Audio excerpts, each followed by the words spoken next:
Saying that you want to be in a godly relationship and have this successful marriage without actually being intentional with putting in that hard work to build a foundation around Christ will keep you stagnant. Because the way that I look at it is that if you're not growing emotionally, mentally, and spiritually,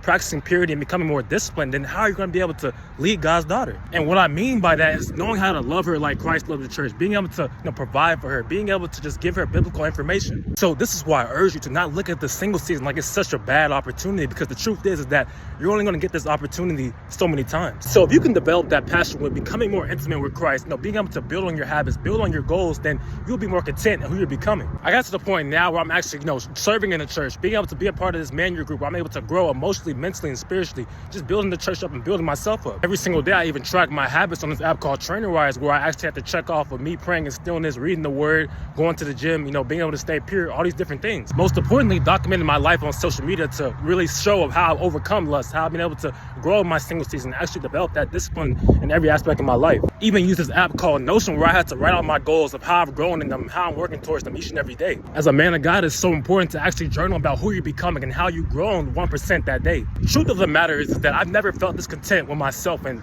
being intimate with Christ. Same thing will happen to you if you just develop that passion with enjoying where God has you at, being content, building a foundation around Christ, and just finding out what your true calling is in life, of how you can serve others and help people to come closer to Christ. Most importantly, not rushing the season that God has you in and comparing yourself to others, because God already has that woman of God in store for you.